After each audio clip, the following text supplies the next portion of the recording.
ബഹുമാനപ്പെട്ട മുഖ്യമന്ത്രിയോട് അഭ്യർത്ഥിക്കാനുള്ളത് തെറ്റ് വകുപ്പിന്റെ ഭാവിയിലെ മന്ത്രി സ്ഥാനം അങ്ങ് തന്നെ വഹിക്കണം എന്നുള്ളതാണ്. ഇവിടെ അതോടൊപ്പം അദ്ദേഹം പറഞ്ഞു, തെറ്റുകൾ ഉണ്ടെങ്കിൽ ഞങ്ങൾ തിരുത്തും. നല്ല കാര്യം, തെറ്റുകൾ പൊതുവെ തിരുത്താൻ തയ്യാറാണ്. എന്നാൽ ഇപ്പോൾ ഒരു തെറ്റുകളുടെ ഘോഷയാത്രയല്ലേ സാർ ഈ 40 ദിവസം വന്നത്?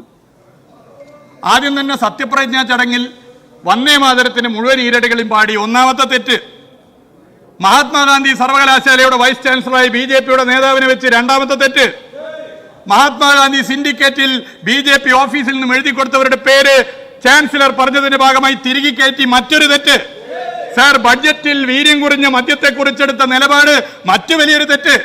സാർ, PM ശ്രീ ഒരക്ഷരം മിണ്ടാതിരിക്കുന്ന മറ്റൊരു തെറ്റാണ് സാർ. ഇങ്ങനെയാണെങ്കിൽ ഒരു പുതിയ വകുപ്പ് ഈ കേരളത്തിൽ വേണ്ടി വരും സാർ.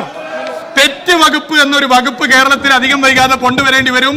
കേരളത്തിന്റെ ബഹുമാനപ്പെട്ട മുഖ്യമന്ത്രിയോട് അഭ്യർത്ഥിക്കാനുള്ളത് തെറ്റ് വകുപ്പിന്റെ ഭാവിയിലെ മന്ത്രി സ്ഥാനം അങ്ങ് തന്നെ വഹിക്കണം എന്നുള്ളതാണ്. കാരണം സാർ, തെറ്റിനെ ശരിയാക്കാനുള്ള നല്ല നാവ് അദ്ദേഹത്തിനുണ്ട് സാർ.